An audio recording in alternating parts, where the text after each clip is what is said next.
Hello friends, welcome to my channel Master Key Pathshala where you learn English better through Bengali, যেখানে তোমরা ইংরেজি শিখবে বাংলায় অনেক বেটার ভাবে। রিপোর্ট রাইটিং এর ক্লাসে তোমাদের সবাইকে আরো একবার ওয়েলকাম করছি।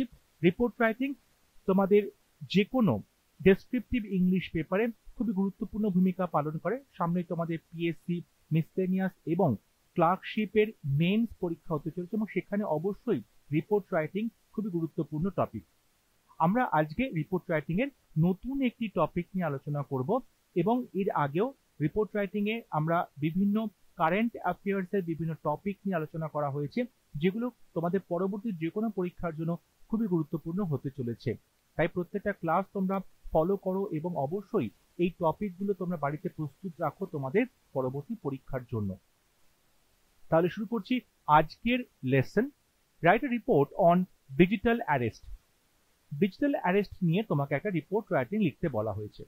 ডিজিটাল অ্যারেস্টের ঘটনা আমরা কিন্তু বেশ কিছুদিন ধরে শুনছি এবং সেখানে আমরা সংবাদ মাধ্যমে বিভিন্ন রকম সোশ্যাল মিডিয়াতে শুনতে পাচ্ছি, কিংবা আমাদের পরিচিত অনেকের মুখেও এই ঘটনার আভাস আমরা পেয়েছি।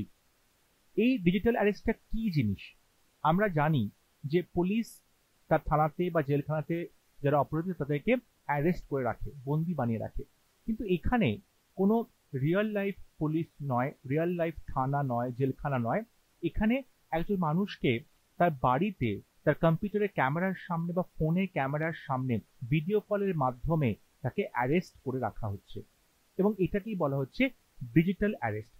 কারা করছে, কাদেরকে অ্যারেস্ট করছে, কেন অ্যারেস্ট করছে এবং এটা কি সত্যি ঘটনা না এটার পেছনে কোনো রকম স্ক্যাম রয়েছে, এবং এখান থেকে তোমরা কি করে নিজেদেরকে সেফ রাখবে, নিজেদেরকে কিভাবে তোমরা এগুলো থেকে এড়িয়ে চলবে, কিভাবে এই সাইবার ক্রাইম গুলোকে তোমরা মোকাবিলা করতে পারো, সেই সমস্ত কিছু নিয়ে আজকে report writing. Digital arrest, digital নামটা থেকে তোমরা বুঝতে পারছো এখানে কিন্তু অনলাইনে কাজটা করা হচ্ছে। অর্থাৎ বলতে পারো যে বিভিন্ন রকম ভিডিও চ্যাটিং যে অ্যাপস গুলো আছে বা ভিডিওগ্রাফি যে অ্যাপস আছে, তার মাধ্যমে একটা মানুষকে ডিজিটালি অ্যারেস্ট করা হচ্ছে এবং তার কাছ থেকে কিন্তু উদ্দেশ্য হচ্ছে টাকা হাতিয়ে নেওয়া। তার কাছ থেকে তাকে ভয় দেখিয়ে, তাকে তার মধ্যে প্যানিক ক্রিয়েট করে, তাকে বিভিন্ন রকম ভাবে উপায়ে কি করছে স্ক্যামাররা, তার কাছ থেকে টাকা নিচ্ছে এবং একবার টাকা নেওয়ার পর তাদেরকে আর কেউ খুঁজে পাবে না, তাদের কোথাও কোনো হদিশ পাওয়া যাবে না। এই বিষয়টা নিয়ে আজকে আমরা রিপোর্ট রাইটিং লিখব। Digital arrest, new name of cyber crime. বলা হচ্ছে ডিজিটাল অ্যারেস্ট হচ্ছে সাইবার ক্রাইমের নতুন নাম। By a staff reporter, Kolkata, 12th March 2025. A warning has been issued by the Ministry of Home Affairs, MHA, about the increasing incidence of digital arrest scams. বলা হচ্ছে ministry of home affairs বা MHA তারা একটি warning বা সতর্কবার্তা জারি করেছে, যেখানে বলা হচ্ছে ডিজিটাল অ্যারেস্টের এই যে স্ক্যাম, এই যে ভুয়ো বিষয়টা, সেটা কিন্তু এই ঘটনাগুলো দিন দিন বেড়েই চলেছে। Digital arrest is the latest form of cyber crimes in India. বলা হচ্ছে ইন্ডিয়াতে সাইবার ক্রাইম তার একটা নতুন ফর্ম, একদম লেটেস্ট ফর্ম হচ্ছে digital arrest, that has affected thousands of Indians in 2024। 2024 সালে হাজার হাজার ভারতবাসীকে ক্ষতিগ্রস্ত করেছে এই ডিজিটাল অ্যারেস্ট, রেজাল্টিং ইন, তার পরিণতি হয়েছে হিউজ ফাইন্যান্সিয়াল লসেস, ব্যাপকভাবে আর্থিক ক্ষতি হয়েছে। যে সমস্ত মানুষকে ডিজিটালি অ্যারেস্ট করা হচ্ছে এবং তারা ফ্রডের শিকার হচ্ছে, তাদের কাছ থেকে কিন্তু লক্ষ লক্ষ টাকা তারা হাতিয়ে নিচ্ছে এবং এরকম ভাবে দেখা যাচ্ছে যে হাজার হাজার মানুষ বা বিজনেসম্যান বা নর্মাল ইন্ডিভিজুয়াল তাদেরকে এই ডিজিটাল অ্যারেস্টের আওতায় নিয়ে আসা হয়েছে এবং তাদের থেকে প্রচুর টাকা, কোটি কোটি টাকা তারা কিন্তু এক্সট্রাক্ট করে নিয়েছে। ইন ডিজিটাল অ্যারেস্ট স্ক্যামস, এই স্ক্যামের মধ্যে কি হয়? Perpetrators pose as law enforcement officials such as CBI, ED, narcotics bureau etcetera. বলা হচ্ছে ডিজিটাল অ্যারেস্টের এই যে স্ক্যাম, তার মধ্যে যারা পারপিট্রেটরস, অপরাধী, তারা কি করছে? নিজেদেরকে বলছে তারা ল এনফোর্সমেন্ট অফিসিয়াল, অর্থাৎ বিভিন্ন যে ডিপার্টমেন্ট আছে, আইনের বিভিন্ন ডিপার্টমেন্ট, সেই সমস্ত ডিপার্টমেন্টের তারা অফিসার যেমন ধরো কেউ বলছে সিবিআই, কেউ বলছে ইডি, কেউ নার্কোটিক্স ব্যুরো, এবং কি করছে and extract money through online transaction, এবং অনলাইন ট্রানজাকশনের মাধ্যমে টাকা তাদের কাছ থেকে এক্সট্রাক্ট করছে, টাকা ছিনিয়ে নিচ্ছে under the guys of resolving tax or legal dues of individuals and businesses. Under the guise of, কি ছদ্মবেশে, যাকে ফোন করা হচ্ছে যে ভিকটিম, তাকে বলা হচ্ছে আপনার কোনো ট্যাক্সের ব্যাপারে কোনো কেস কিন্তু পেন্ডিং আছে, কিংবা আপনার নামে কোথাও কোনো লিগাল কোনো কেস চলছে, মামলা করা হয়েছে, তাহলে আপনাকে আপনার এই ট্যাক্সের যে সমস্যা সেটাকে রিজলভ করতে গেলে, সমাধান করতে গেলে, কিংবা আপনার নামে যে লিগাল ডিউজ আছে, যে আইনিভাবে আপনি টাকা কারোর কাছ থেকে ধার নিয়েছেন বা আপনার যে লিগাল বিষয়টা রয়েছে ঝুলছে, সেটার সমাধানের জন্য আপনাকে টাকা দিতে হবে। এবং এটা ইন্ডিভিজুয়ালস এবং বিজনেসেস বিভিন্ন কাজ থেকে কিন্তু এই টাকাগুলো তারা এক্সট্রাক্ট করছে।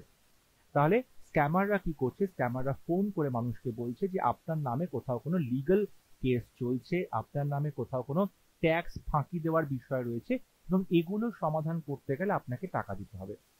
The scammers initiate a video call with victims. স্ক্যামাররা ভিকটিমকে একটা ভিডিও কল করছে। The victims are threatened with digital warrant, এবং তারপর ভিকটিমসকে কি করছে, একটা ডিজিটাল ওয়ারেন্ট দেখানো হচ্ছে।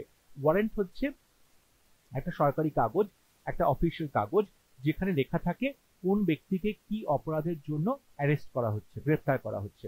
তাহলে এরকম একটা কাগজ, যেটা ডিজিটাল ওয়ারেন্ট, দেখানো হচ্ছে এবং সেটা দেখিয়ে থ্রেট করা হচ্ছে, সাইটিং ভেরিয়াস রিজনস, এবং বিভিন্ন কারণ দেখানো হচ্ছে অ্যারেস্টের জন্য। যেমন ফাইন্যান্সিয়াল মিসকন্ডাক্ট, বলা হচ্ছে আপনার অ্যাকাউন্টে যে টাকা পয়সা ঢুকছে সেগুলো কিন্তু ইনঅ্যাপ্রোপ্রিয়েট ওয়েতে ঢুকছে, অর্থাৎ সেগুলোর সোর্সটা কি, বা সেগুলো কি সত্যি বৈধ টাকা না অবৈধ, এইরকম ভাবে কিন্তু একটা তছরূপের অভিযোগ নিয়ে আসছে আপনার বিরুদ্ধে। বা ট্যাক্স ইভেশন, কিংবা আপনি কোথাও কোনো ট্যাক্স ফাঁকি দিচ্ছেন কিনা, এই সমস্ত বিভিন্ন কারণ দেখিয়ে একটা ডিজিটাল ওয়ারেন্ট নিয়ে আসা হচ্ছে। ইন সার্টেন কেসেস, বেশ কিছু ক্ষেত্রে, this fraudsters create a police station like set up to look real.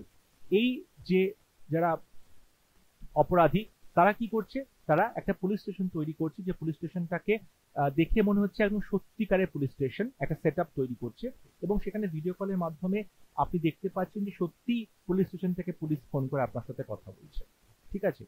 Under the guys of clearing there name, assisting with the investigation, এবং তাকে বলা হচ্ছে, সেই যে ভিকটিম, তাকে বলা হচ্ছে যে আপনি যদি আপনার নামটা ক্লিয়ার করতে চান, বা আপনার নামে যে লিগাল কেস ঝুলছে সেটা থেকে আপনি নিজের নামটা কাটাতে চান, নিজেকে মুক্ত করতে চান, কিংবা অ্যাসিস্টিং উইথ ইনভেস্টিগেশন, যদি আমাদের ইনভেস্টিগেশন বা তদন্তে আপনি সাহায্য করতে চান, তাহলে কি করতে হবে, ইন্ডিভিজুয়ালস আর ফোর্সড, মানুষকে বাধ্য করা হচ্ছে to pay a large some of money to the scammers, এবং লোকজনকে বাধ্য করা হচ্ছে তারা যাতে টাকা পয়সা দেয়, বেশ কিছু একটা ভালো মোটা অঙ্কের টাকা তাদেরকে ক্ষতিপূরণ হিসেবে দিতে হচ্ছে স্ক্যামারকে।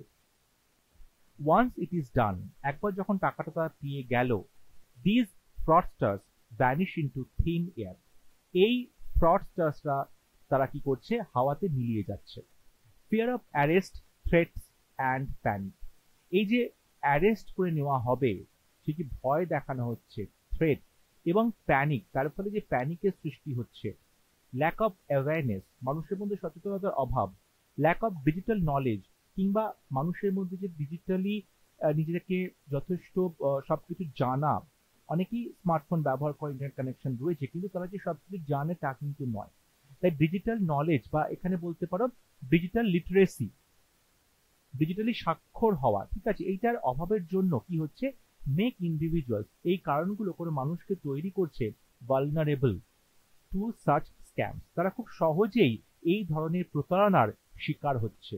ভালনারেবল টু সাচ স্ক্যামস মানে এই ধরনের প্রতারণার তারা কিন্তু শিকার হচ্ছে, খুব সহজেই তাদের শিকার হয়ে পড়ছে। তাহলে প্রথম প্যারাগ্রাফে আমরা ডিজিটাল অ্যারেস্ট বিষয়টা কি, কারা করছে, কাদেরকে করছে, কিভাবে হচ্ছে ঘটনাটা, এটার ফলে কি কি ক্ষতি হচ্ছে, কেন ডিজিটাল অ্যারেস্ট হচ্ছে, ঘটনাটা ঘটছে, সেই সব কিছু আমরা আলোচনা করলাম। এরপরে আমরা যেটা আলোচনা করব সেটা হচ্ছে এই যে সাইবার ক্রাইম গুলো হচ্ছে, সাইবার স্ক্যামস হচ্ছে ইন্ডিয়াতে, সেগুলো সংখ্যা কেন বাড়ছে, কেন প্রত্যেক দিন কিছু কিছু করে নতুন ঘটনা সামনে আসছে। There are various challenges in addressing cyber scams in India. ভারতবর্ষে সাইবার স্ক্যামসকে অ্যাড্রেস করতে গেলে, সেই বিষয়টা নিয়ে ভাবতে গেলে বা বিষয়টা নিয়ে কাজ করতে গেলে বেশ কিছু চ্যালেঞ্জেস রয়েছে, বেশ কিছু কিন্তু সমস্যার সম্মুখীন হতে হয়। Cyber criminals use virtual private network VPNs and encrypted messages to conceal their identity and location. Cyber ক্রিমিনালসরা কি করছে, তারা VPNs ব্যবহার করছে, অর্থাৎ ভার্চুয়াল প্রাইভেট নেটওয়ার্ক, এবং তারা যে মেসেজগুলো লিখছে সেই মেসেজগুলো এনক্রিপ্টেড, মানে তার মধ্যে সাংকেতিক ভাষা দেওয়া রয়েছে, এনক্রিপ্টেড মেসেজ। তার ফলে কি হচ্ছে, সেই যে সাইবার ক্রিমিনালস, তাদের আইডেন্টিটি, তাদেরকে শনাক্ত করা যাচ্ছে না, বা তাদের যে লোকেশন, কোথায় বসে তারা অপরাধটা করছে, এটাও ট্রেস করা যাচ্ছে না। The growth of e-commerce and digital transactions has led to an increase in cyber scams.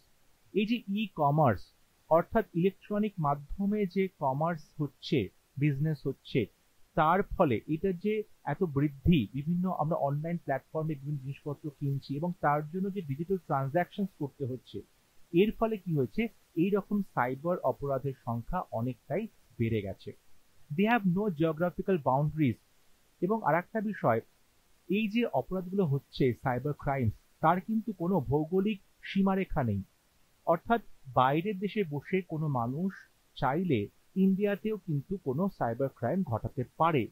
তাহলে ইন্ডিয়ান গভর্নমেন্ট তাকে কি করে শাস্তি দেবে, কারণ সে তো ইন্ডিয়াতে বসে নেই বা ইন্ডিয়ান সিটিজেন নয়। এই যে প্রবলেমটা হচ্ছে, অর্থাৎ সাইবার ক্রাইমে কিন্তু কোনো বাউন্ডারি নেই, কোনো দেশকালে বাউন্ডারি নেই, একটা দেশে বসে অন্য দেশে অপরাধ করা যাচ্ছে।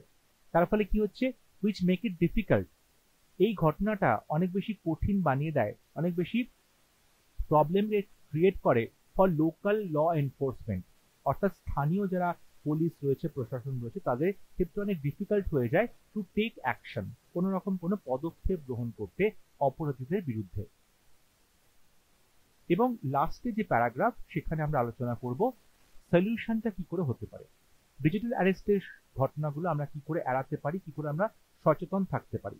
স্পিকিং অ্যাবাউট ডিজিটাল অ্যারেস্ট নিয়ে কথা বলতে গিয়ে PM Narendra Modi said in his Mann Ki Baat radio address, PM Narendra Modi, প্রধানমন্ত্রী, তিনি তার মন কি বাত যে প্রত্যেক সানডেতে রেডিওতে তিনি দেশবাসীর উদ্দেশ্যে কিছু কথা বলেন, সেই প্রোগ্রামে তিনি বলেছেন, be aware of digital arrest fraud. আপনারা সবাই বি অ্যাওয়্যার থাকবেন, সচেতন থাকবেন ডিজিটাল অ্যারেস্ট ফ্রড সম্পর্কে। There is no system like digital arrest under law. এইরকম যে ডিজিটাল অ্যারেস্টের কথা বলা হচ্ছে, আইনের আওতায় কিন্তু সেরকম কোনো আমরা সিস্টেম দেখতে পাচ্ছি না। No government agency will ever contact you via phone or video call for such an investigation. কোনো সরকারি অফিস থেকে আপনাকে ফোন বা ভিডিও কলের মাধ্যমে তদন্ত করার জন্য আপনাকে কখনোই কন্ট্যাক্ট করবে না। তাহলে এই কথাগুলো কিন্তু নরেন্দ্র মোদী নিজে বলেছেন, দেশের লোকজনকে অনেক বেশি সচেতন থাকার জন্য ডিজিটাল অ্যারেস্টের থেকে। He has outlined a simple 3-step safety protocol, এবং তিনি আরো বলেন যে 3টে স্টেপে এই সেফটিটা মেনটেন করা যাবে, which is stop, think and take action। তিনি একটা সিম্পল 3-স্টেপ প্রোটোকল বলেছেন, এবং সেটা হচ্ছে, সেই প্রোটোকলটা কি, প্রোটোকলটা হচ্ছে stop, think and take action. তার মানে তুমি স্টপ করবে, অর্থাৎ যখনই কোনো আননোন ব্যক্তি তোমার কাছ থেকে কোনো তোমার পার্সোনাল ইনফরমেশন চাইবে, ডেটা চাইবে, তুমি সেটা দেবে না, তুমি তখনই সেটা বন্ধ করবে। অর্থাৎ কারোর সাথে কোনো পার্সোনাল বা কনফিডেন্সিয়াল ইনফরমেশন শেয়ার করা, সেটা বন্ধ করবে। থিঙ্ক, অর্থাৎ তোমাকে ভাবতে হবে তুমি কার সাথে কথা বলছো, কে তোমার কাছ থেকে টাকা চাইছে, তুমি কাকে অনলাইন ট্রানজাকশন করছো, এগুলো তোমাকে ভাবতে হবে, ভেবে কাজ করতে হবে। এবং থার্ড, টেক অ্যাকশন, অর্থাৎ যদি এরকম কোনো ঘটনার সম্মুখীন তুমি হও, তাহলে সেই ঘটনাটা রিপোর্ট করতে হবে তোমাকে পুলিশ স্টেশনে, বা তোমাকে তার বিরুদ্ধে অ্যাকশন গ্রহণ করতে হবে। The government has initiated national cyber crime helpline which is 1930। একটু আগে বললাম টেক অ্যাকশন, পদক্ষেপ গ্রহণ করবে। কি পদক্ষেপ গ্রহণ করবে? ন্যাশনাল সাইবার ক্রাইম হেল্পলাইন 1930 তে তোমাকে অবশ্যই সেটা কমপ্লেন লজ করতে হবে। And national cyber crime reporting portal, এবং একটা পোর্টাল তৈরি করা হয়েছে টু রিপোর্ট সাচ ইনসিডেন্ট, এইরকম ঘটনা রিপোর্ট করার জন্য। Awareness about personal safety and data protection can have positive effect, এবং বলা হচ্ছে পার্সোনাল সেফটি এবং ডেটা প্রোটেকশনের বিষয়ে যদি তোমার সচেতনতা থাকে, তাহলে কিন্তু তার একটা পজিটিভ এফেক্ট হবে, যাতে করে ডিজিটাল অ্যারেস্টের ঘটনা অনেকটাই কমানো যাবে। অর্থাৎ লোকজনকে নিজেদের সম্পর্কে, নিজেদের পার্সোনাল সেফটি সম্পর্কে জানতে হবে, ডেটা কি করে প্রোটেক্ট করতে হয় সেই বিষয়ে তাদেরকে জানতে হবে, এবং তাহলেই কিন্তু ডিজিটাল অ্যারেস্টের মতো ঘটনাগুলো তারা বন্ধ করতে পারবে। আই হোপ আজকে ক্লাস তোমাদের ভালো লেগেছে এবং রিপোর্টে তোমরা বুঝতে পেরেছো। যদি মনে হয় কোনো ইম্পর্টেন্ট পয়েন্ট বাদ গেছে তোমার, তাহলে অবশ্যই সেটা আমাকে কমেন্টে লিখে জানাতে পারো। যদি ভিডিওটি ভালো লাগে, ভিডিওটি অবশ্যই লাইক করবে, শেয়ার করবে এবং আমার চ্যানেলটি সাবস্ক্রাইব করতে ভুলবে না। পরবর্তী লেসনে খুব শীঘ্র দেখা হবে। ততক্ষণ সবাই ভালো থাকবে, সুস্থ থাকবে। Thank you.